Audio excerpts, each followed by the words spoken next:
Parents spend a lot of time telling their children not to be afraid of the dark, but children know better. There are predators that have adapted special abilities that make them more dangerous in the dark. While it's true you're probably safe in your room, the dark has many things to be afraid of. That's what two children find out in tonight's stories. They're real. Be careful.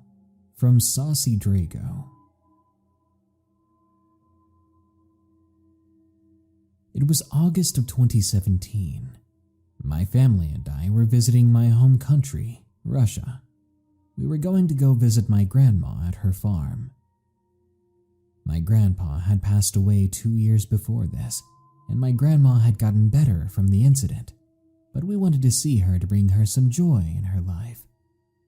Her farm had a barn, a stable, and a big plot of land for plants. There were also 2 buildings, a place where we cook and store food, and then a place where we sleep and usually hang out at. This farm is surrounded by woods. Now, this country has quite a bit of wolves here. I've even seen a few come onto the property a couple of times. I've heard stories of werewolves too, and other creatures that live in Europe, but I never once imagined that they would be real. It was the day before we would go back home, and after hanging out with my family, I decided to go to bed, catch up on some videos on my phone. I laid there for a good hour watching videos until it was around 11 p.m. I decided to go to sleep. When I was just on the verge of passing out, I heard a loud shriek coming from the forest, followed by 2 shots. That was normal, as people would often put animals down out here. But this felt off.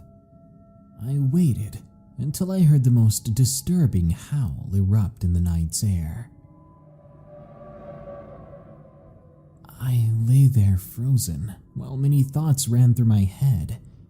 Then slowly I began to hear something outside. At first I thought it was a stray cat, but it was much too heavy for that.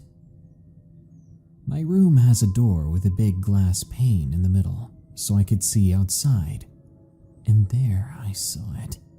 A creature covered in fur. It looked like a buff wolf, but stood much taller than me. It crouched down, and I could see its face. Its teeth were big and sharp, and they were covered in red stains. It looked like it had just eaten. The creepiest part were its eyes, which were human in shape and appearance. But there was an evilness to it. When it saw that I was there, it turned to leave, but not before turning to give me what appeared to be a demonic smile or snarl. Nothing like that since has ever chilled me so much. There are things out there we yet don't understand, so even if you're skeptic, it's best to be cautious and careful when you're outdoors. There are things lurking in the forests and the wild that will leave you defenseless and in shock. Late Night Run-In with a Wendigo. Submitted by Anonymous. This happened to me about a year ago. I was going for a walk and it was late, and I had nothing else to do. I was about a mile away from my house and I was walking on a path in a field far from the main road. It must have been 2 in the morning, but that wasn't a problem, as my parents trusted that I would return home responsibly. Anyway, as I was walking past a tree line, I heard something strange. It sounded like static, like from an old radio. That's the only thing I could compare it to.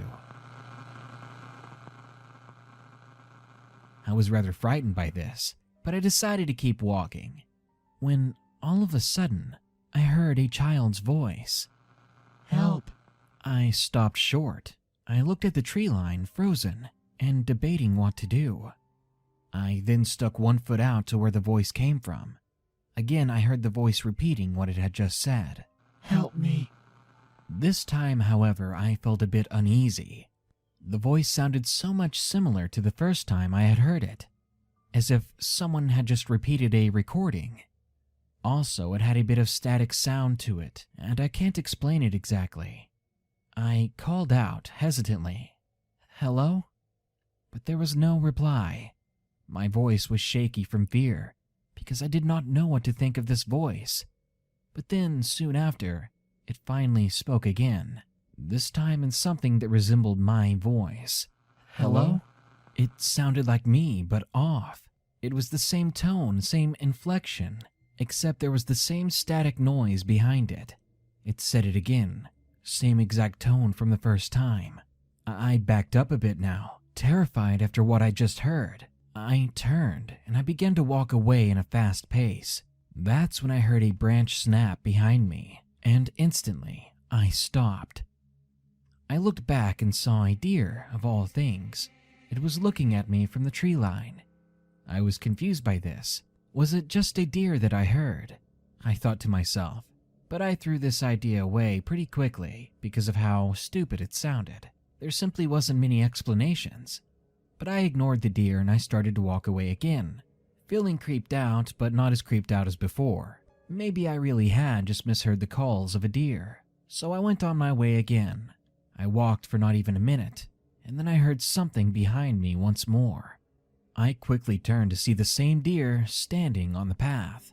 Now that it was out in the open, and what moonlight there was shown onto it, I saw it very clearly now.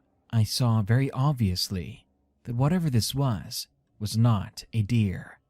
It did have the head of a deer though, but the body looked like a human slumped over on all fours. The ribs were slightly showing, as if it had been attacked. It took me a second to realize just how big it was. If it were a person, they would have to be huge. I stood there frozen, petrified at the sight of something that couldn't be normal or natural or even real for that matter. And I thought it was huge before it stood up, because as it got up on its hind legs, I saw how big it truly was. The thing towered over me at over 7 feet tall. It stood perfectly like a human would, and I tried to think of the situation logically. My assumption was that this was a tall person trying to scare people, that they were just in a suit or something. But the head was too real, eyelids blinking over dead-looking eyes. I stared at this thing for what felt like forever, and I had no idea what to do. I finally decided to take a step back, but as I did, the creature took a step forward without even making a sound. The fact that it could move so quietly, it was horrifying. I wondered how long I had been watched by this thing and never even knew it. I was frozen again, scared to even make a noise, and then suddenly the thing said to me, "Hello?" Exactly the way it had said before. I was so scared by then, so afraid for my life. I was crying and shivering. I was thinking to myself, how could this thing speak? Then I did something I didn't mean to do, something I think my body forced me to do out of fear. I asked the creature, "What are you?" It was silent for a moment. I watched in suspense as the creature blinked one eye on the left, then the eye on the right, before finally making another sound. "What are you?" Again, it was what I said, except off. I could feel little rivers of tears flowing down my face. I thought I was going to die. There was no way this creature would let me live. I wanted to run or something, but my body simply would not allow me. So I stayed in that same position for what seemed like hours. Then finally, for no reason, the creature walked away, back into the tree line, each step making no noise. This was terrifying to witness, something so big, walking on 2 feet like a person, disappearing out of sight. As soon as I could see it no longer, I ran as fast as I could quickly down the path back home. I was so sure that I'd get home no problem, but I was wrong. I heard a branch break, and I started sprinting harder, not knowing what was going to happen to me. I started to see the main road, and my house was finally in sight, but it was very far away still. Then, in the woods right next to me, I heard the most deafening, disturbing scream. It seemed to come from above me, as if the thing was climbing and jumping through the trees, keeping pace with me with ease. When I got onto the road and got a few hundred feet from my house, all the noises suddenly stopped.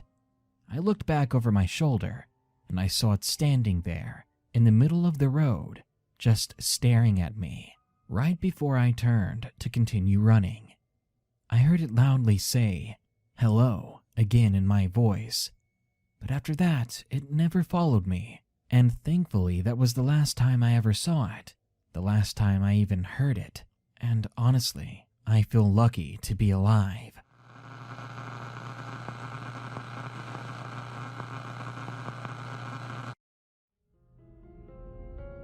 Wow, those stories were wild!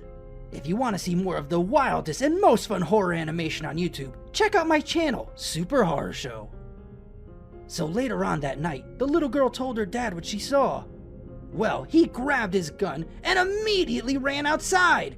And there it was, the Wendigo, standing there over 7 feet tall. The girl's dad wasted no time. He shot the Wendigo and called animal control. The Wendigo is fine now, but by the time animal control got there, he was hanging on for dear life. Ha! Get it? Dear life?